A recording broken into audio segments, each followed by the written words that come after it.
Birinci mikrofon. Саламатсызбы, президент Ажообуз. Мен Касымова Гүлмира. Балам Жамшитул Эржигит. Şu балам СИЗОда 1 жыл 8 ай турду. Жапаров Дастан участковый баламды күнөөсүз мойнуна коюп, Нариманга апарып, күч колдонуп баламды ушундай кылды. Жапаров Дастан ол кыз менен көңүлдөш болуп жүрүп, ол кыздын баласын багып алыптыр. 4 жыл болду баласы. Менин баламдын 3 баласы бар, эгиз. Менин балам азыр ушул турда камакта турат. Мен иш жерге үнүм жетпей атат. Мен немеге бардым, Бишкекке бардым, ак үйгө барып кире албай келдим сизге.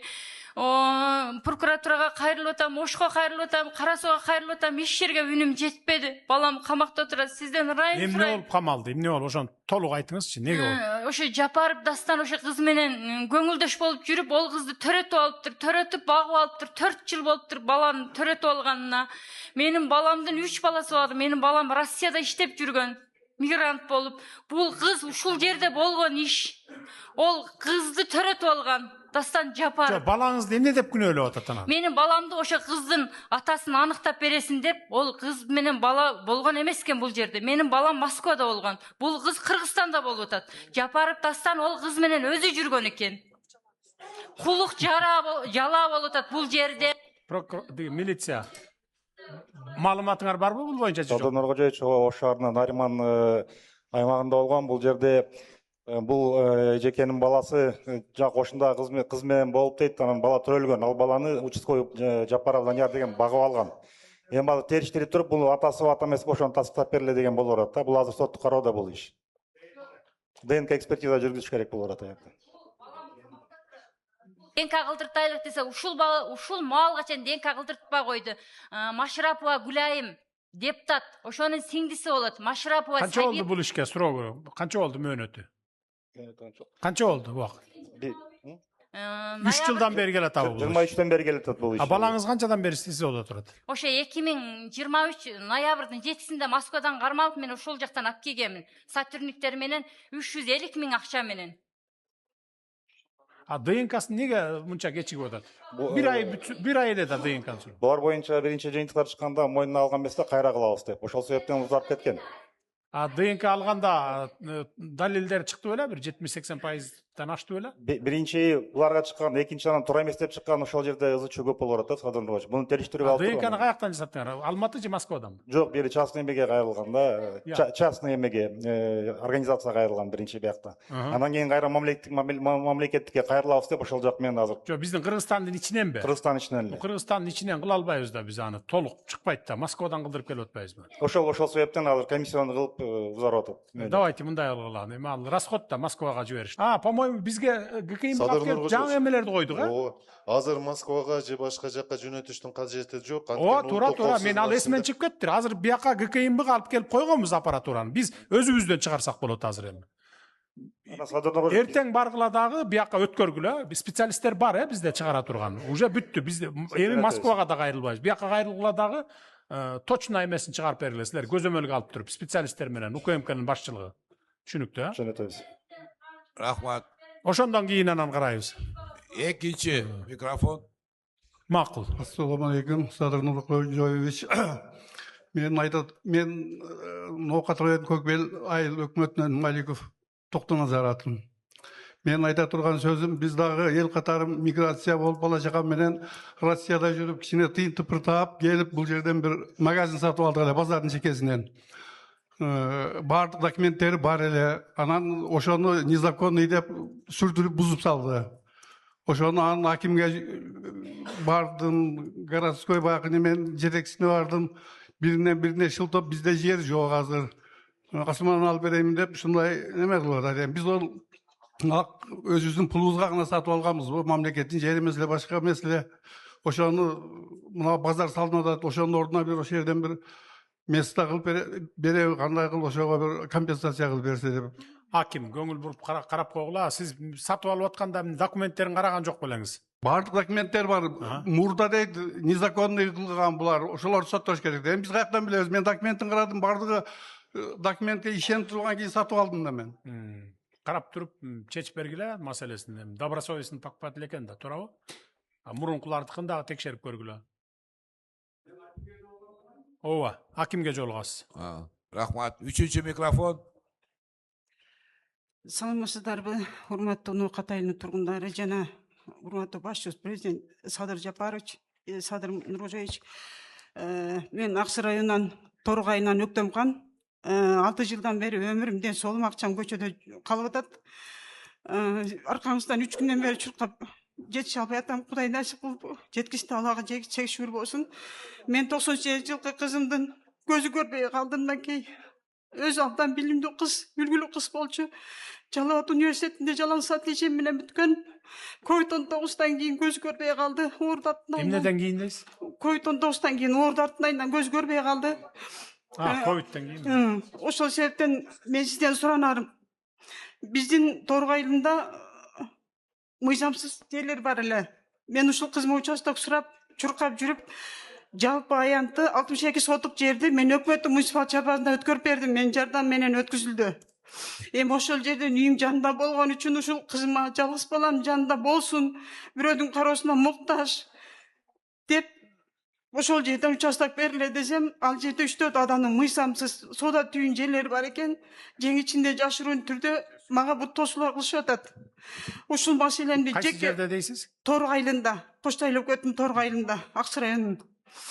Ушуну жеке көзөмөлүңүзгө алып чечип бериңчи, сизден өтө суранычы үй бүлөмдүн атынан. Жолдошумду 20 жыл Арызын алып койчу. Менин атым арызын алып. Ошо. Макул. Арыз жазып коюңуз. Aksaray. Birinci mikrofon. Мен Беки Үсөн Примбердиевич, Зулпуев айыл өкмөтү Акча айылынанмын. 200-ге жакын жер үлүштөрүнүн ээсинин атынан өтүнүштөр боюнча сизге кайрылууну мени өкүл кылып жиберишти. Бул биринчи маселебиз. Үлүш маселеси боюнча 30 жылдан бери кайрак жерибиз 2 жерден иштетебиз. Бирөөсү Кыркол аймагы, бирөөсү өзүбүздүн айылдын үстүнөн. 2025 жылы жазгы иштер башталаарда айыл өкмөттүн жер адистери биздин айылдагы кайрак жерди бул мамлекеттик фонддун жери деп таанышты. Ал эми биз 30 жылдан бери иштетип келгенбиз. Бул маселе боюнча госрегистрге барса, госрегистр китепчелери бар бардыгыбыздын. 2 аймактан берилген жерлер. Бул госрегистр бул мамлекеттик фонддун жери деп аташты. Айыл өкмөткө кайрылсак, айыл өкмөт айтты, буну госрегистр департаментке фонддун жери деп берген деди. Быйылча иштетип тургула, өзүбүздүн үлүшкө биз өзүбүз налогун төлөп иштеттик 25 жылы. Чечип берейин дедиле, быйылкы жылы жазында барсак, госрегистр департамент өткөрүп коюптур, госрегистрден тактагыла деди. Госрегистрге китепчелерибизди көтөрүп барсак, алар айтты, ой, бул жерлер өзүңөрдүн үлүш жериңер, 1 ай күтүп тургула документтештирип беребиз деди. Орозо бүткөндөн кийин барсак, госрегистр айтат, бул жер фонддун жери деп кайра бизди артка кайтарды. Будан келди департамент жердин үлүш ээлеринин жерлерин аукционго өткөрүп, кайра бизге аренда катарында берип атат. Айыл өкмөтү былтыркы жылы жер адисин берип, Кыркол участкасында жерибиз тартып келдиле, 8 гектарга жакын жерибиз чыкпай калды. Ошол 8 гектар жердин изи жок. Жерибизди фондко өткөрүп, азыр элибиз өзү кайрадан өзү налогун төлөп атат үлүш жерине. Бул биринчи маселе. Экинчи маселе канал боюнча СССР кулардын мурун Россия колхозунун демилгеси менен Исанов айыл өкмөтүнүн узундугу 10 чакырымдай канал куруп келгенбиз. Бул эң чоң Акчабы жана Учпай айылдарын камсыз кылмак. Тилекке каршы сиз, Садыр Нуркожоевич, эң жогорку мамлекет деңгээлде маселелер чек. Тажикстан менен Өзбекстандагы чегаралар чекти. Айыл өкмөттөрүнүн арасындагы суу маселеси ушул жерде эле чечпейт. Бул суу 3 мамлекетти аралап өткөндө келет. Тажикстандан чыгып Кыргызстанга барып, анан Өзбекстандан өтүп Кыргызстанга келгендей. Исановтан чыгат, Кеңешке барат, анан Зулпуевка келет. Түшүнүктүү болду, түшүнүктүү. Эми бул жергиликтүү бийлик чече турган маселе экен. 10-чу угуп туруңуз эми. Ушундай кичинемдей тартипти сактап, мындай культурныйраак бололу, туугандар эми. 10 майдан баштап облустун, райондун жетекчилери кыдыра баштаганда ар бир облуста ошол кайсыл айыл өкмөттө чогулуш болуп атса түз эфир болуп турат. Мен түз эфирден карап отурам ошонун баарын. Анан чечип атабы, чечпей атабы ошону мен отчетун алып турам ошол жерден. Өзүм түздөн түз көрүп турам да. Түз эфир кылабыз. Улуттук теле радио компания кылабы, же ЛТР кылабы, аны биз Бишкектен чечебиз. Түз эфир болуп турат. Ошон үчүн ар бир айыл өкмөткө ушундай проблемалар менен кайрылганда жетекчилер чечет. Жетекчилер область чече албаса, анан республика чечебиз. Кийинки микрофон. Экинчи микрофон. Hurmatlı balam prezident. Bizdin oqat elibizge hoş gelipsiz balam. Menin adım Asanova Cibek. Kırgızat ayılından bolam. Rahmat balam. Şunti beldin mınanday göy gözünüz menen görüp kulağınız menen uğup hakiki adiletli padişah kendinizin belgisi bul balam. Rahmat. Allah razı olsun. Rahmat. Anan özüm kıskala problemim var da sizge ayta turgan. Ben bir yılda iki balamı bir de joğuttum. Biri 46 dele, biri 55 dele. Birinin 3 da bala kaldı. Bittasından 9 da bala, menen 10 da, oğlum da bala ele de. Anam onun oşta magazini var ele. Ölgönün üstüne gömgön bol baldarım ölgönden giyin, oşol baldardı bağıp durgan, halki magazinde hem buzup taşladı, halki buzçular. Buzup taşlap, narcakta salıngan korpus üylerdün taginan magazindir noordun bergen ele halki neme. Doktoru vayıp Cengişbek'ti. Oşol bergen ele. Bala menen kol kalmaştırıp, mına şu jetimlerge ber, mına magazinin orduna magazin beresin, darıkanasının orduna darıkana veresin dep görsötken sürötüyen var. Halki Cengişbek'tin söylegen sözleriyen var tilponda. Giyin şontip jürüp anan ol pütkön geçeyin, ol bala işten ayda alıp ketkenden giyin, alkiler berbeyim degenge öttü. Benim baldarım 9 bala, benim pensiyam menen yaşawatat balam. Hem şunday jetim jesirlerge mınanday şunday jetekçiler jakşı göz salıp bir talabını kanatlandırıp koyuş gerek de çöntöyüňen pul ber degenimiz yok. Magazindin ordunda kiçine magazin berip koysa kiçine ırısıksın şöýerden. Boldu apa, bul boyunça komissiya түзүлүп атат, мына областтын өкүлчүлүгү менен мэр жана башка тийиштүүлөрдүн баарын. Ошондой туура эмес болгон иштердин баарына компенсация беребиз азыр. Карап туруп, комиссия иштеп чыксын, анан беребиз. Эгерде мыйзамдуу болуп туруп, анан кийин баягындай жабыр тартып калган болсо беребиз. Жардам беребиз. Rahmat. Üçüncü mikrofon. Саламатсыздарбы, туугандар. Урматтуу президент Садыр Нуркожоевич, мен Насиридин Исанов айылынан болом. Атым Кутбидин Абдыкаров. Мен сизге эки вопрос бар эле кайрылганга. Ошонун биринчиси мына элдин көйгөйү. Элдин көйгөйү биринчиден биздин жаш балдар поколение болуп, ар аптада бечаралар бая портер машинага 5 айылдын немесин мусорун салып алышып, жанагы мусорларды. Ошону кучактап, ошол капты алып барып, мусоровоз оштун жолуна 40 километрге алып барып, ошол мусор неме болгон жерге түшүрүшүп, ушундай азаптуу күн болуп атат. Себеби ар бир өзүңүз билесиз, канча жанагы медицинский ийнелер бар, башкалар бар. Ошону кучактап келип, балдарын кучактап, гепатит деген оорулар көбөйүп, ушуга окшогон көйгөйлүү. Ушун Насиридин Исановдун арбак үчүн, ошонун урматы үчүн сизден бир сураныч, бир мусоровоз машина берип коюңузчу. Мүмкүн өкмөттүн бюджетинен кетер, мүмкүн башка немесинен. Сизден бир сураныч аталык кылып коюңузчу, балдарга кыйын болду. Макул берели. Бир жазып кой, бир мусоровоз берелик. Эми азыр эми Ош шаарына неме салынып баштады, Бишкектегидей билесиздер, мусороперерабатывающий завод салынып баштады. Кудай буюрса, уже 1,5 жылдын ичинде бүтүп калат. Келерки жылдын жай мезгилиндеби күзгө чейинби чыгылып завод ишке кирет. Анан ошондо ошол азыркыдай талаага ташыбайсыңар, полигонго. Түз эле ошол заводко ташып, ушу тегеректеги жакын айылдар Ошко ташыйсыздар да. Бирок бул силердин немеге бир мусоровоз берели, неме жазып койгон. Фондто барбы? Мусоровозду алыш үчүн, жети мусоробуз. Болду, жакшы экен. Мына Ноокатка жети мусоробуз берилип атыптыр фондтон. Областтын фондунан. Birinci mikrofon. Алло. Саламатсызбы? Урматтуу президент, мен Атабаев Жолдош Рустамович, Көкжар айылынын тургуну боламын. 2016 жылы мынадегі социалдык развития башкармалыгынын башчысы болуп иштеп, 5,5 айда мени уюштуруп 11 жылга каматыш берди. Срогум бүтүп пробациядан кийин үйүмдө отуруп калдым. Отуруп, күйөө балам МВД ишке кирем дегенini кайнатан камалыптыр деп ишке кире албай калды. Мен бул мага корду көрсөткөн кишилерге күчүм жетпей, жазбай эле ушул ойдон пешенеме жазган экен деп калдым элем. Ушундай болуп, күйөө балама, кызыма, нерелериме тийсе акталып коеюн, жок жерден камалдым деп бардык органдарга кайрылдым. Жогорку сотко кайрылдым. 2000 сом акчамды бербей койгон, телефонго салган акчанын эмесини деп камалтып беришти 11 жылга.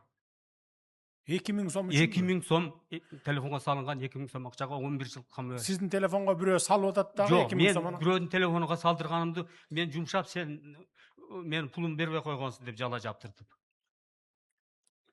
Анан алганда неме кылбай дедим. Түшүнбөй атам. Сизге бирөө жала жаап атабы, мен пулумду бербей атат деп. Ал арыз жаздырган адам Барбы силерде маалымат бул боюнча? Маалымат жокпу? Садыр Ногожевич, бул 11 жыл мурун болгон окуя экен, азыр маалымат жок. 11 жыл мурун болду. 5 ай иштеп камалып кетип атпаймынбы? Отуруп чыгыптыр да уже. Мен кече жакында болду экен деп атпаймынбы? Жок. Түшүнүктүү отурулам. Мен эмемди срогумду өтөгөндөн кийин 3 жыл 9 ай отурдум. Чолпон Атада колония поселенияда болдум. 3,5 жыл пробациядан өттүм. Анан ушул маселеге келгенден жаздым. Жогорку соттун төрагасына, генералдык прокурорго, жогорку кеңештин төрайымы комитеттин төрайымы Султанбековго, анын ичинде сиздин администрацияга жаздым. Аерден баары акталышка акыңыз бар. Сиз мындай кылыңыз, биз сотторго зордук көрсөтө албайбыз, кысым көрсөтө албайбыз, кысым көрсөткөндөр. Сиз ким болуп иштейт элеңиз ал? Мен ушул башкармалыктын башчысы элем. Райондук башкармалыктын начальниги элем. Анан баарынан неси дагы ошентип арыз жазып, жообума эметти мен салсам ошондой дегенini баары кайрылсам алардан да ошо жоголган айттым. Мен эми сот мени 11 жылга камаса. 2000 сом үчүн эми андай болуш мүмкүн эмес эле, бир демеси бар го дагы бир. Силер териштирип көрүп, мындай эле териштирип көрүп, анан мага далаш этип койгулачы. Кандай экен? Бул кишинин айтканы чынбы же соттордуку чынбы экен айтып койгулачы мага. Просто мага кызык да ошол. Анан мен акталып алайын деп жаңы жазгандан кийин ушул жол болду. Анан конституциянын гаранты деп сизге кайрылып атам да азыр. Сизде администрацияга кайрыламын, аяктан да жооп алгам. Конгентива деген кол менен жооп алгам. Сиз сотторго кайрылыңыз деп. Сот мени камап алып акта берет экен, бербейт экен да. Анан азыр ошол эме Кызылтыя ГОУда да каралып атат менин арызымчы. Бул акталыш боюнча сизди карай албайбыз. Бул сизге зордук көрсөткөн, бул менин көрсөткөн зордугум биринчи эмес. Мен 2002 жылда каматышкан булар. 3 жылга каматып 7 ай отуруп чыкканмын. Bunun başatıda ex-speaker Tagayev Aytыбай турат. Сомну миллиардери. Анан мына жерден Кызылтыя менен Ноокаттын смотрящий Бекмурзаев Абдрахман деген турат. Bunun ортолугунда мен Кадам жайган район начальниги болуп иштеп жүргөндө 3 жолу соттон чыгат. Түшүнүктүү. Сот менен прокурор териштирип көрүп эле, анан мага айтып койсоңор, кандай экен. Ошого жараша анан карайбыз. Кийинки микрофон бериңиз. Саламатсызбы, урматтуу Садыр Нуркожаевич. Мен Кеңеш айыл өкмөтүнүн Дарбулак айылынын тургуну болуп, Каканы Бекташ. Мен мына 1991 жылы Дарбулак мектеби курулган бетон плиталар менен. Ошол мектепте Абдрахман Уразбек деген директор шалакылык мамилелер жасап, 3 эчекени өзү статья коюп, кууп чыккан мектептен. Бири аспортчу аял эле. Аны менен соттошто аспортчу аял менен. Эчекени кууп чыкты, өзү статья кылып. Буну сиздин атыңызга 5 жылдан бери арыз жазам.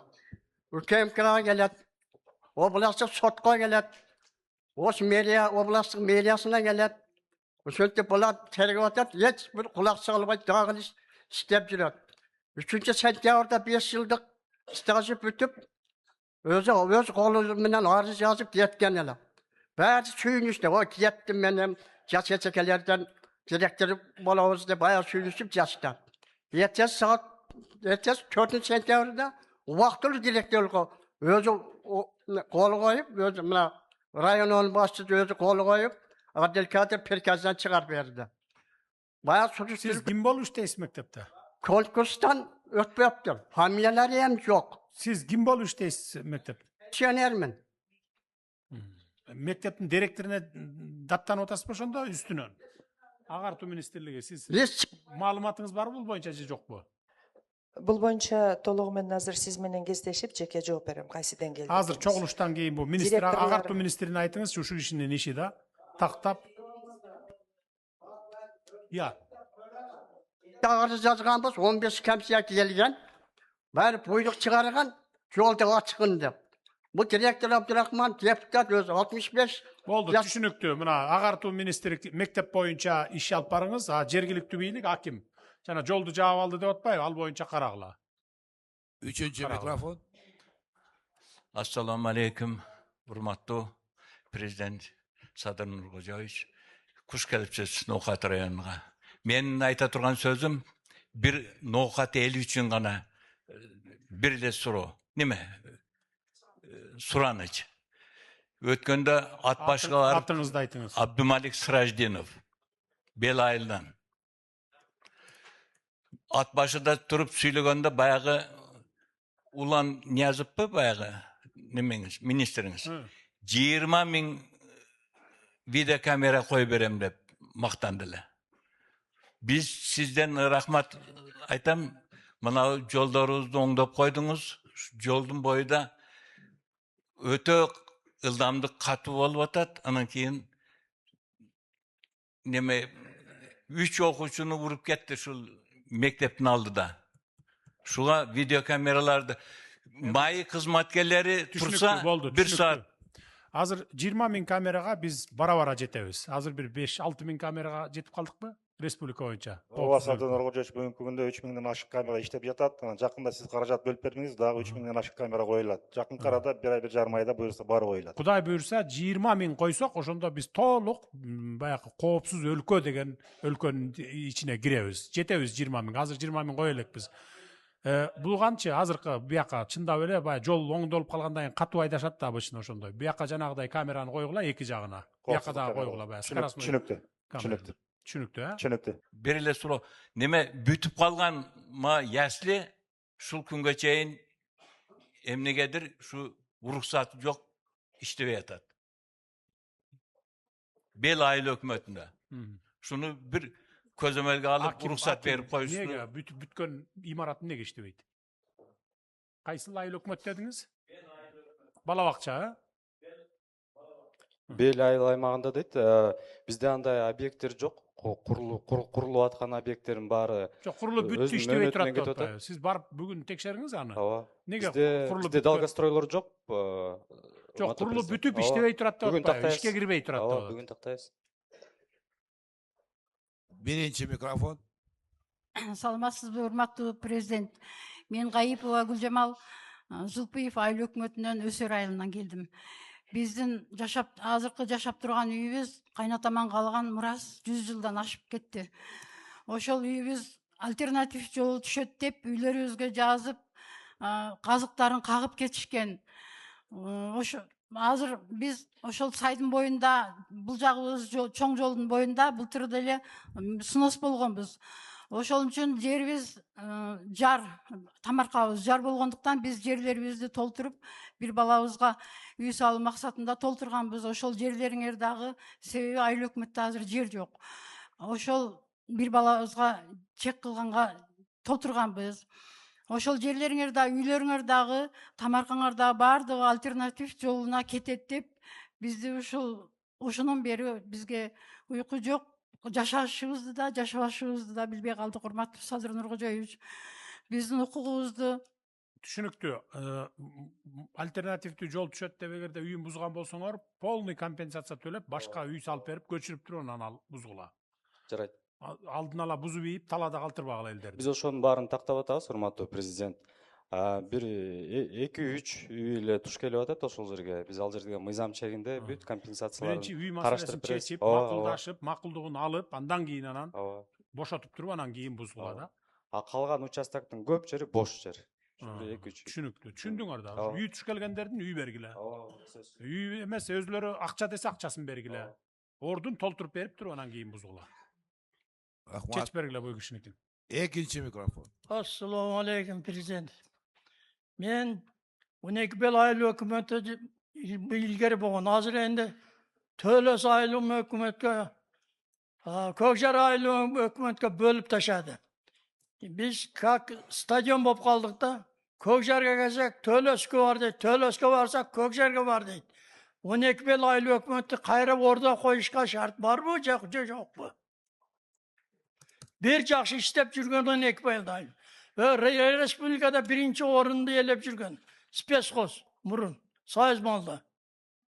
Jeri şonça, eli şonça. Hazır 6 aylık ay bilen yaşaydı. Hazır 2'ye bölüp taşadı. Şu yaşlar kıynalıp otadı. O yaka barıp bir yaka gelip. 2'ye bölgön жок, тескерисинче 2 ай өкмөттү бириктирип 1 ай өкмөтү кылдык, туурабы? Туура, 1 ай өкмөтү. Эмне үчүн кылдык? Мурда 465 айыл өкмөтү болсо, азыр бүгүн 230 керек болуп калды. 233 беле? 232 айыл өкмөт болду. Жарымы 50% кыскарттык биз. Ушуну менен миллиарддаган сомдорду экономить эттик.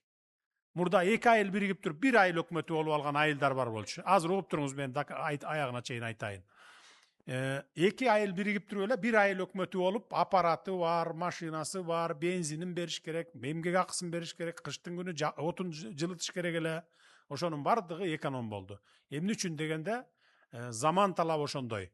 Мурда мисалы күндө айыл өкмөткө базар сайын барып справка алып, жылкы сатам, уй сатам, кой сатам десеңер, же болбосо семейный справка керек десеңер, күндө айыл өкмөткө барчусуңар. Азыр андай жок, туурабы? Мындай жок болуп баратат. Мына моуну менен иштеп атабыз бардыгыбыз. Андайды сурабайт, барып дагы 5-10 жылдан кийин кагаз ишинен дагы кетебиз. Мына азыр бүгүнкү күндө биз мына 1 жылдан бери, жарым жылдан бери баштадык. Үй сатсаңар дагы, машина сатсаңар дагы, сатып алсаңар дагы, үйүңөрдө отуруп алып интернеттен оформить этип коесуңар. Мурункудай сондорго барбайсыңар азыр.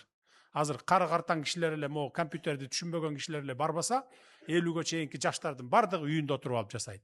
Мурда машина сатып алсаң, же үй сатып алсаң, барып нотариуска барчусуң, андан алып анан кадастрга барчусуң, анан переоформить этип очередте жүрчүсүң 3 күн, 2 күн, 3 күн, туура эмеспи? Ошон үчүн эми айылыбыздыгы, айыл өкмөтүбүз биздин айылдан алыс болуп калды, антип калды, минтип калды деп арызданбай эле, андан көрө ушуга макул болуңуздар. Бул биринчи реформанын биринчи этабы. Экинчи этабы бар дагы, бул 1-2 жылдан кийин жасайбыз аны. Бир республика, бизде азыр 44 район, 34 шаар болду, 33 шаар, Ноокат менен эме Базар Коргон менен эме кошкондо, Күлчөнү кошкондо. Бардыгы областтар, райондор жоюлуп, бир 20дай округдун тегерегинде калат да. Ошондо мындайча айтканда бир 20 облус деп айтып койсок болот. Ошого барабыз. Бирок эми азыр алдыда бир 2-3 жыл убакыт бар, 3-4 жыл. Биринчи бир округду түзүп туруп, анан пилотный кылып туруп көрөбүз. Бир 2 жыл, 3 жыл кандай болот, өзүн өзү кантип башкарат, дотациядан чыгабы республикалык же жокпу деп туруп, анан эгерде удачно болуп кетсе, анда облустар менен райондорду жоюп туруп, округка бөлүп коебуз. Бул эми баягы айыл өкмөттөрдү бириктиргенибиз, бул биринчи этабы реформанын. Жакшы эле болду, сонун эле болду. Анча-мынча эле айыл өкмөттөр эле возмущаться этип атасыңар. Айтыңыз, экинчи сурооңузду айтыңыз. Мына аптека дары кымбат. Бардыгы сахар, давление. Неме үчүн дарыларды арзандатпайт? Немени дагы удобрение. Мына жерге салчу удобрение. Ундан кымбат да, бир кап дары ундан кымбат. Мындагы арзандышка барбы Кыргызстандын немеси? Болду, жергиликтүү бийлик жазып алгыла бул маселени. Аптекада дарыларды арзандатуу боюнча биз тапшырмаларды бердик министрге, ал боюнча иштер жүрүп атат, бул жалпы республика боюнча. Анан эми удобрение, аркы беркилерди мен айтып өтпөдүмбү жана. Кымбатчылыгы ошо согуштун кесепетинен, жана башка себептери бар да мунун. Үчүнчү микрофон. Саламатсызбы, урматтуу Садыр Нуркожоевич, урматтуу Бишкектен келген коноктор. Мен Каримжанов Кубанычбек, илгерки бийликтин азабынан Koptu olga keptelip kaldım. Ekinci gruppadagı invalid bolup kaldım. Murdagı birlik деген мына мисалы үчүн Окаттын акими менен же соттун төрагасы менен соттошуп мутат болчумун. Биринчи, экинчи менен соттошуп 53 жолу сот отурум болуп 17 чечим чыккан.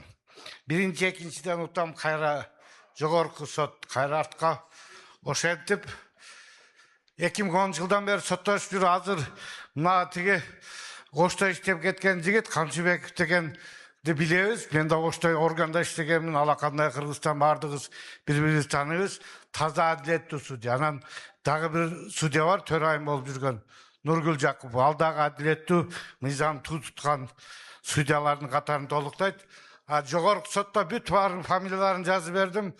Өтө аябай мени изолация этип, ошентип кыйын абалга келип, азыр адилеттүү каралып, 4 Ген прокуратуранын кийлигүүчүсү менен СМБнын кийлигүүчүсү менен тергөө жүрүп, токтом чыгып, кылмыш жасаган мэрдин үстүнөн 304, 315 злоупотребление служебным положением, превышение полномочий кылмыш иштери козголгон. Атиги жогорку сот уруп ойногон эмес да илгери. Азыр жаңы жагдай вновь открывшим обстоятельства деп судьялар жаңыланып, адилеттүү мыйзам үстөмдүк кылып, азыр каралып жаткан учур. Өтө кыйналдым. 12-15 жыл соттошуп, материалдык, моралдык зыянга адвокат, авиабилет, адвокатка төлөш. Болду, мына сотко жолугасыз эмеден кийин, жыйындан кийин. Жардам берген аракет кылгыла. Биринчи микрофон. Саламатсызбы, урматтуу президент. Менин аты жөнүм Хожи Мухаммад, блогермин. 1,5 миллионга жакын аудиториям бар. Ушул күнгө чейин Кыргызстандын эң кооз жерлерин көрсөтүп берип, ушул күнгө чейин туристтердин миндеп туристтер келишке себепкер болдум. Мен айта турган сөзүм, эгерде мүмкүнчүлүк берсеңиз, сиз уруксат берсеңиз, жаныңызда иштесем, ушул кыйла иштериңизди башка өлкөлөргө ham көрсөтүп берсем деп атам. Себеп дегенде өзүнүз айтасыз го, жаштарды колдошубуз керек, мүмкүнчүлүк беришибиз керек дейсиз. Ошол менин аудиториямды жакшы нерсеге иштетип, ошол Кыргызстандын башка мамлекеттерде бир суктана турган бир жакшы контент кылышты каалайм. Ушул күнгө чейин кылдым. Дагы эгерде бир колдоп койсаңыз, иншалла бир колдойбуз, ишиңизди уланта бериңиз. Блогерлерди колдойбуз. Башка өлкөлөргө реклама кылыңыз, Кыргызстанды туризмин айтыңыз, өнүгүп атканын айтыңыз, стабилдүүлүк бар экенин айтыңыз, чек аралар чечилип, бул өлкөдө чыр чатактарды мындан ары Кудай буйрса түбөлүк болбойт деп аны жеткириңиз. Ошондо инвесторлор, туристтер агылып келет бизге. Эмне жардам керек? Сен жазып алып анан мага жолуктур. Жардам берели. Жардам беребиз сизге, макул. Рахмат. Экинчи микрофон. Саламатсызбы, урматтуу президент Садыр Нуркожоевич.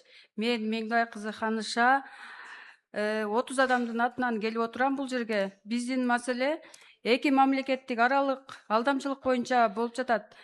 Жана Кытай боюнча азыр спецтехникаларды, машиналарды алып чыгып иштеп жаткан жолдошум ошол жака кетип, Мамбет Курбан аттуу кытайлык жигит менен иштешип, машиналарды чыгарып жатып, аягында келгенде ири өлчөмдө суммада машиналар бир 15-20 чактысы чыкпай калды да. Белгисиз себептен эле. Анан биз нар жака бардык, бер жака бардык. Кыргызстандан, Бишкектен МВДга кайрылганыбызда бизге соттон чыгарып беришти. Ал жакта Кыргызстанга келе албайт, бөгөт коюлду депчи. Кытайга барсак, ал жактан жакшы териштирүү чыкпай атат да. Ушуну бир өзүңүз көзөмөлгө алып чечип бериңиз суранам. Азыр мен жолдошум 6 айдан бери абакта отурат. Бул жактагы жарандар бизди жакшы түшүнбөй атат. Мен элдерден акчаларды алып салып берген болчумун да. Ошондо кытайлык бала келбей калып атабы? Алып акчаны алып техника жеткизбей калып, анан күйөөңүз камалып калып атабы? Ну, укук коргоо органдары кабыл алып туруп анан териштиргилечи жакшылап. Кантип жардам берет экенбиз, жолдорун издеп көргүлө да. Үчүнчү микрофон. Хуш келипсиз, президент. Мен Мырмахмет Айыл өкмөтүнүн жашоочу Лобархан эжеман. Менин неберем Исмаилов Абдуллах bir narsaga lak bosib qo'yib bilmasdan shu to'g'risidan bir yil Jettoga qamalib qoldi. 2 juma bo'pti Bishkekka ketibdi, biz uxmay qolibmiz. Shuni bir narsa qilib chiqarib berishingizda Emne olib qamaldi? Emne menen qamaldi? Lak bosib qo'yibdi. Ya. Mir Mahmudov. Nima? Juma Prokuror neme kılla? Prokuror senin işinde bul nadzor kılgıla, layık baskan üçün degen tur emes alanı. Teriştirgile, eğer de apanın aytkanı çim bolsa, neme dilinde çıkargıla balananday. Düşünüktü, Ököңөр iştegile dağı hazır apadan dandilarini algıla. Eğer çim bolsa, atak başka prичина olsa, anda ayla yok. Düşünüktü, Rahmat. Birinci. Урматтуу Садыр Нуркожоевич, мен атым Авазкан. Şu Çeçme Say'da жашайм, Ноқат районунда. 2021 жылы İhsan компаниясына 1 декабрда 1 миллион 200 мың акча бергенмин. Ошол акчаны ала албай сотторго кайрылдым. Соттордо чечим чыкпады. Ошону bir çeşi verseniz деп суранар элем. Men özüm çet yerde işteymin. Düşünüktü. Ben bilem, bu meseleni bilemin. Bu İhsan kampanyası jana Kursan Hasanov деген жигитибиz бар эмес беле саясатчыбыз. Ошол кишинин аялы болуш керек эле, жаңылбасам. Нурдан. Финансовый пирамида болчу. Пирамида, финансовый пирамида. Ал камакта азыр деле, камакта жатабы? Камакта, Сотто дейт иши. Сотто, иши сотто. Иши сотто, баякы пирамида түзүп алганда, мына мен үй салып берем, мына эмеден котловандан мынакей паланча болот деп туруп, сиз да ошогон вада эткенсиңер.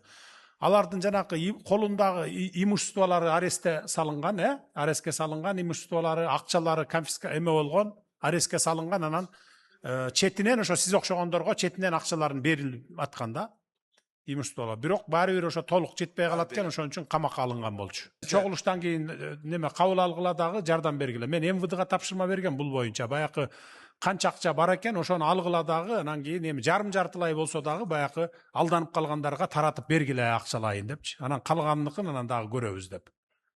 Кабыл алгыла менден кийин чогулуштан кийин. Экинчи микрофон. Урматтуу президентибиз, мен сизден жеке суранычым бар эле. Мен. Жатта. Айта бериңиз. Биринчи группадамын, майыптуулугум бар. 9 жыл болду. 8 баланын атасымын. Мына ал 7-чи балам азыр бүгүнкү күндө Бишкекте немеде, кардиологиянын немесинде, учетунда 1 жылдан бери ушул жакта. Аялым дагы, балам дагы. Мен сизден суранарым, мына азыр бүгүнкү күндө мен истеп вагон 10 рулдуу машина айдайм, такси кылам, Оштокат, мына бул жерде, мына көчөдө. Сиздердин жарлыгыңызга байланыштуу мына кийинки айлардан токтойт да бул неме? Правый руль запрет этесиздер. Такси боюнча. Мен сизден суранарым, ошол сиз бизге мага ошол машинанын ордуна бир машина алып берсеңиз, мен ушул баламы каратсам, балдарымды баксам, ушуга кандай дейсиз? Бир машина алып берсеңиздер жакшы болот эле. Менин арыз менен кайрылыңыз, мен жолдорун издеп аракет кылайын. Түшүнүктүү, Азамат алып келесиң мага. Мага алып келчи. Рахмат. Үчүнчү микрофон. Саламатсызбы, урматтуу Садыр Нуркожоевич. Мен Калдабара Бактыгүл Ноокат шаарынан болом. Сиздин баягы туризм боюнча жарлыгыңыздын негизинде Ноокат районунда абдан көп чоң иштер болуп атат. Өзүңүз аны билесиз. Туризм багытында Ноокат районунун көп жакшы жерлери бар. Ошол туризм багытында азыр биздин балдарыбыз суусуз жерлерге суу чыгарып туризмди өнүктүрүп атышат да. Мына ошол өзүлөрүнүн мүмкүнчүлүгү төгөнгөнүнө байланыштуу биз банктардан кредит алайлы деп аракет кылып атабыз. Бирок банктын жанагы документтери өтө көп болуп атат да, Садыр Нуркожоевич. Анын аркасынан биз бир айлап жүгүрүп атабыз. Биз бир айлап жүгүрүшчө сезон өтүп кеткенден кийин баягы көрктөндүрүү иши, тамчылатып сугаруу деген бар. Аны биз кыла албай калып атабыз. Ошондуктан тиешелүү жерлерге тапшырма берсеңиз, ушу документтерин кыскартып берсин. Адамдын паспортунан кийин бир төлөй турган бир жеке менчик нерсеси болгондон бере бериш керек да. Атаңа бар, энеңе бар, немеге бар, нотариуска бар, ушинтип бир 17-18 документ болуп кетип атат. Сизден сураныш, ушу жагын карап берсеңиз. Анан экинчи маселем, мен Ноокат шаарынын тургуну болгондума байланыштуу мына 20 жылдан бери канализацияны айтып келишет да. Эч канализация башталбай койду. Чогулуштарда деле айтып атат, мына курултайда деле айттык. Ушуга бир жардам берсеңиз, эми 330 000 калп бар да. Ошол баягы жакшы чоң-чоң үйлөр бүтүп калса, канализация болуп калса, Кудай кааласа ушу жакшы болмок эле да. Ушуга да бир көңүлүңүздү буруп берсеңиз. Рахмат сизге чоң. Урматтуу Садыр Нуркожоевич, канализация боюнча азыр Ноокат шаарынын мэриясы Европа өнүктүрүү банкы менен сүйлөшүүлөр жүргүзүп атат. Минфин бар, Минэконом бар ал жерде. Жылдын аягына чейин келишимдер бар, түзүлүп бүтөт. Анан 27-жылы курулушту баштайбыз деп атышат. Түшүнүктүү. Кредит 7 миллион евро. Түшүнүктүү. Туризм боюнча бул киши эме сурап атпайбы? Туризм боюнча ар кайсы булактар бар да, ошолордон силер жардам бергиле да райондон. Райондун акими, облас, балким фонддон бөлүп бересиңер, жардам берсеңер, туризмди өнүктүрүшүбүз керек да. Чогулуштан кийин эжени кабыл алгыла, жолдорун издеп, жардам берүү боюнча жолдорун тапкыла. Рахмат. Биринчи. Саламатсызбы, урматтуу президент. Мен Зулпиев айыл өкмөтүнүн Кашкалдагы айылынын жашоочусумун жана ошол айылдын айылдык кеңешинин депутатымын. Мен ошол айылдын жашоочусу Кабылов Акылбектин суранычы менен сизге кайрылуусу менен келдим эле. Бул жарандын кайрылуусу бир эле өзүнүн же болбосо бир эле айыл өкмөттүн эмес, бүтүндөй Кыргызстандын конституциясына доо келген иштер болгон да, конституциясын бузулганы болуп атат. Буну мен аз окуп берейин кыскача эле. Менин 15 жылдан бери арыз жазганымдын негизги максаты соттор тарабынан жогорку сот баш болуп, мамлекетибиз Кыргыз Республикабыздын укуктук демократиялык делген конституциялык статусунун бузулушу кылмышкер деп бузулганында болуп жатат. Ушул үрөй учурган адилетсиз, өзүн жоготкон соттор жараткан юридикалык фактка өзгөчө көңүл бурсаңыз. Мен үчүн эң өкүнүчтүүсү бул үрөй учурган укуктук юридикалык башалмандыкка, хаоска, УКМК менен башкы прокуратуранын түздөн түз конституциялык милдеттери болгондугуна карабай, түздөн түз конституциялык милдеттери болгонуна карабай, көңүл буруп карабай келаткандыгы болуп жатат. Урматтуу президент Садыр Нуркожоевич, мен эми баарын жыйынтыктап туруп, жогоруда көрсөтүлгөн Кыргыз Республикабыздын соттор тарабынан бузулган конституциялык түзүлүш статусун кайрадан укуктук демократиялык деп калыбына келтирип берүүңүздү өтүнүп суранам. Ошондой эле жогоруда арызымда көрсөтүлгөн соттордун чектен ашкан, кызыл сызыктан өтүп кеткен сот адилетсиздигине, адилеттүүлүгүнө Конституция Кыргыз Республикасынын түздөн түз каршы чыккан өкүм токтомдорун жокко чыгарып, кечиктирбей токтоосуз сот адилеттүүлүгүн орнотуу максатында мени өзүңүздүн жеке кабыл алууңузду суранам дейт. Соттордун баягы чечими Кыргыз Республикасынын атынан чыгарылган чечимди бузуп, алар ошону үстүнөн дебелеп тепсеп, аны көзгө илбей чечим чыгарышканда, ошонун айынан 6 жолу каралган бул жарандын арызы жогорку сотто 6 жолу каралды, бирок дагы эле чечилбей келатат. Бул Бергилечи микрофон тияка. Билесизби, маалыматыңыз барбы? Жогорку соттун төрагасынын орун басары Камчыбеков, сиз жыйындан кийин келсеңиз, мен бүт материалдарды алайын. Бияка жолугасыз. Экинчи микрофон. Ассаламу алейкум, жыйындын катышуучулары, урматтуу президент. Мен Жаңы Ноокат айыл өкмөтүнүн тургуну Мустафа Кулова Дилфуза боломун. Биздин 2006-2007 жылдары медицина тарафынан биздин балдарга ВИЧ-СПИД оорусуну жуктуруп койгон. Республика Ош областы боюнча 400 бала болгон болсо, азыркы учурга келип, алардан 360 бала калды өлүп өлүп, алардын ичинден 119 Ноокат районуга караштуу. Эмне себептен сизге биз энелердин немеси проблемасы ушундайки, эмне себептен биздин балдардын немесини сотко келгенде суу басып кетти, лайка басып кетти деп бизди балдарды немесini соттобой биздин делелерди жаап коюп атат. Бу биринчиден. Анан 3 жыл дегенде 700 миңден компенсация акча алдык. Уну дагы биз өзүбүз жеке неме сатып алдык. Адвокат сатып алдык. 700 миң мамлекет берген 700 миң акчасы ошо Бишкекке сотко отко каттап жүрүп, адвокатке берип жүрүп 700 миң акча жетпейт экен. Бизди балдар өмүр бою дары ичет. Өлөр өргүнчө сөңгүн апасыга чейин дарын ичет бизди балдар. Бир үйдөн 2 кишини жабыркатып койгон мамлекет. Эмне себептен мамлекет карабайт? Бу жерде эмне себептен акыйкат жок, чындык жок эмне себептен? Энелердин сизге дагы бир сүнүшү. Biz enelerdin жүрөктөн айта турган сөздөрү бар. Энелерди жеке кабыл алышыңызды суранат. Дагы бир акыркы проблемамыз. Бизди балдар мамлекетке жем болуп калды. Миллиарддаган, миллиондаган пронга акча келип атат. Бир кысмы мына тырмагымды 3 кысмы бизди балдарга келип жетпейт. Азыркы учурда Бул боюнча көп жолу талкуу болду. Бизде угуп туруңуз эми. Бол түшүнүктүү. Бул боюнча абдан көп жолу талкуу болду.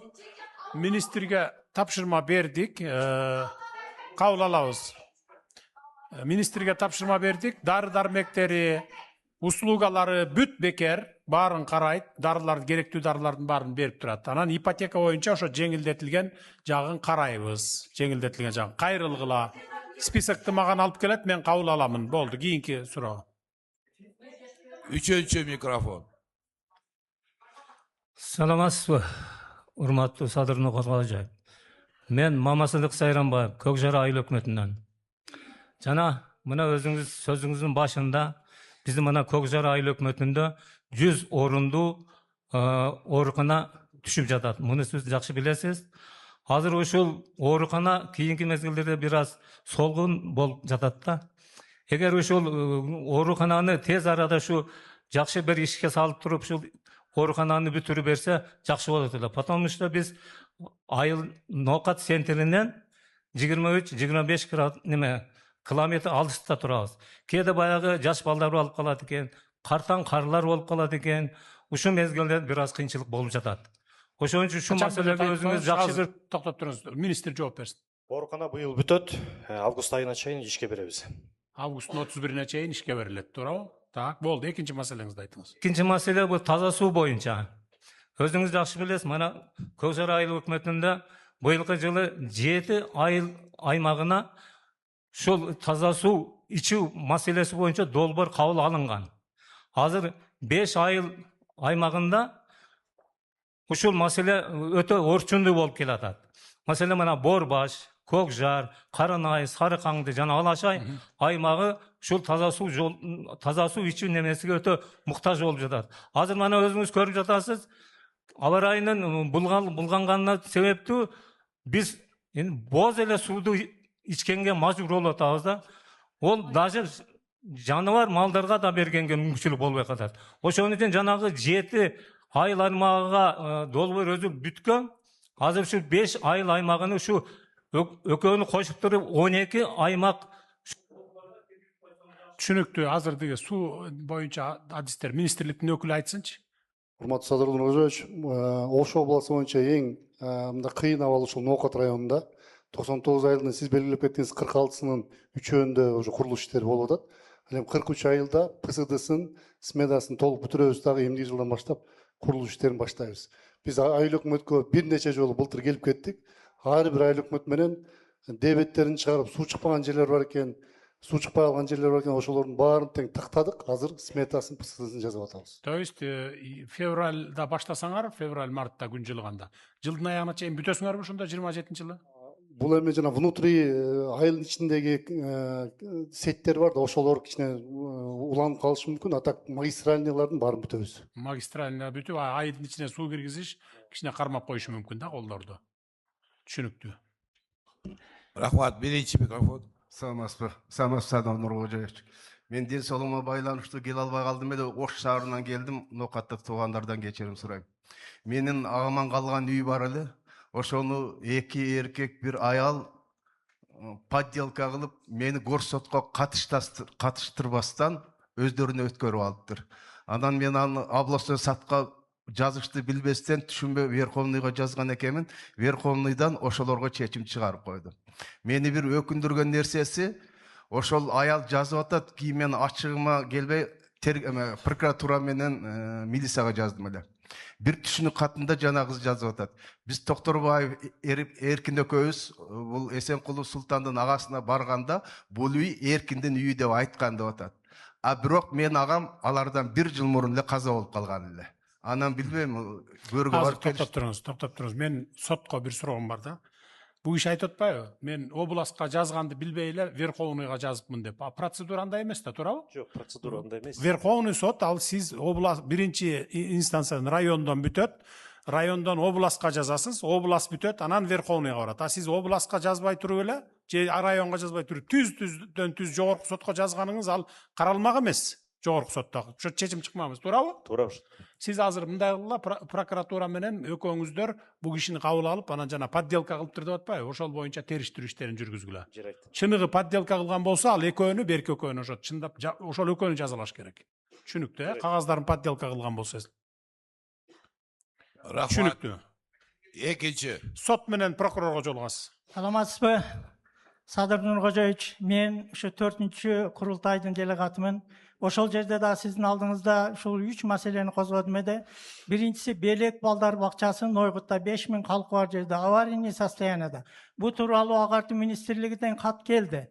Ал эми мына строительный министерстводон эч кандай бир неме жок.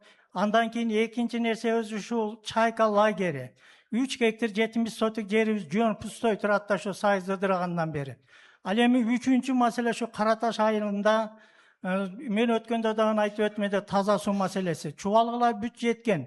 Ал эми булагыбыздын суу тартылып кеткендигине байланыштуу ушу эки артезианды жердин астынан алып туруп, ошол биздин өзүбүздүн суу водохранилищеге кошо турган болсок, Караташ айылы толук суу менен камсыз болот эле. Ушул 3 маселени бир өзүңүз карап берсеңиз, ал эми Айыл чарба министрлигинен эч кандай бул таза суу боюнча шу күнгө чейин жооп келген жок. Себеби биз апарып тапшырганбыз бардык нерсени. Ал эми Агартуу министрлигине биз рахмат айтабыз. Кат 1-2 аптадан кийин келди.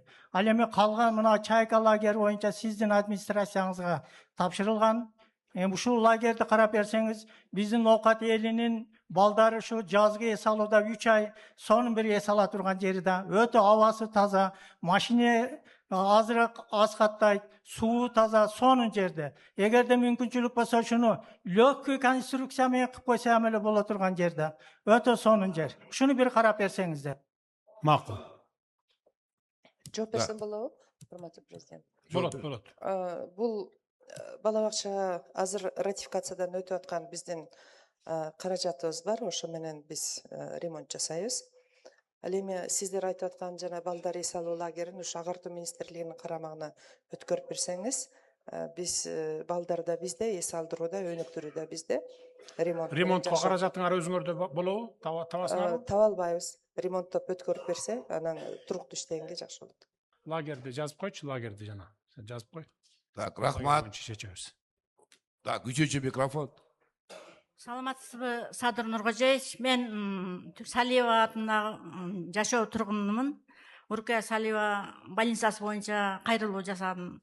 Биз сиздерге арыз жазганбыз, бирок больницабыздын эскилиги жетип, 28 000 калк ошол больницага карайбыз да. Больницабыздын эскилиги жетип, балдар кичине ремонт кылып, азырынча кичине жакшы, ошону капитальный ремонт кылып берсеңиздер деп суранабыз. Анан бизде кадрлар жетишпейт. Инфекционный больницабыз сел басып иштетилбей эле турат. Больницанын кадрлары дагы жетишпейт. Ошого биз суранып, кат жазганбыз, катыбыз Фелешкартага больницаны тартып жөнөткөнбүз. Ушу Зурожа айтмачы Уркая Салиеванын урпагынын атына ушу больницабызды капитальный ремонт кылып берсеңиз деп, ушул бир суроо үчүн сизге суранып келдим да. Кирди беле эмеге? Жок, кирген эмес. Списокко кире элек беле? Кирген эмес. Анда быйыл эмдиги жылкы бюджетке отургузгула анда ремонт боюнча. Быйыл кирбесе эмдиги жылы февралда баштап жылуучулук убакытты колдонуп туруп бүтүрүп бериш керек. Жайт. Түшүнүктүү, а? Мен көп сүйлөгүм келбейт, аз боло турган 3 гана маселени айтып кетейин. Атым Турсунай, фамилиям Кадырова, Кеңеш айыл өкмөтүнөмүн. Мындан 1-2 жыл мурун курултайга барып делегат болгон учурда ошол жерде мен сизге бир сунуш айтып келдим эле. Жанагы эски Арбын каналынын ремонту боюнча жакшы сиздин жигиттериңиз, ООСтогулар, райондогулар аны башташты бүгүнкү күндө 1 жылдан кийин. Баштап азыркы күндө ошо даярдоо иштери жүрүп жатат, бирок биз келип акчага такалып турабыз. Өзүңүз 30 миллион бөлүп беребиз дедиңиз эле. Ошол акчаны бөлүп берсеңиз, бул быйылкы жылы бүтүп калат деген максатыбыз бар. Андан кийин экинчи маселе Кеңеш айыл өкмөтүнүн Арбын айылындагы эски Арбын каналы боюнча. Канал боюнча. Канал боюнча. Анан экинчи неме жазып кой Азамат анда. Эгер мен берем деген болсом, жана 30ду бөлүп берели. Быйыл эгер бүтө турган болсо. Уже алгачкы иштерин баштап коюшту. Болду, бөлүп беребиз анда. Арбын айылында баягы биздин чарбалар аралык эмес, айылдар аралык жолду снос дешип 26 метрге чоңойтуп салышты. Ал 26 метрлик жол керек эмес, ал жерге 18 метр болгон. Илгерки план боюнча 18 метр, ошол боюнча калбаса, азыр 150 үй бүлө жабыркай турган болуп турат. Эми 150 үй бүлөнүн үйүн кайрадан салып чыкканды элестетип көрүң. Бизге андай жолдун кереги жок ал жерге. Себеби 18 метрлик жолдо Окулчулук текшерип комиссия түзүп карагыла. Эгер бул апанын айтып атканы чын болсо, анда 26 кереги жок болсо 18ге эме кылып бергиле. Элге ыңгайсыздык түзбөгүлө да. Эми урматтуу ноокаттыктар, мен сиздерге терең ыраазымын. Анткени тартиптүү, жоошураак эл экенсиздер. Айрым райондорго барганда мен 5 күндөн бери кыдырып жүрөм, айрым райондорго барып чогулуш кылганда бүт энергиямдын баары түгөнүп, үйгө барып туруп кулап калып аткам да.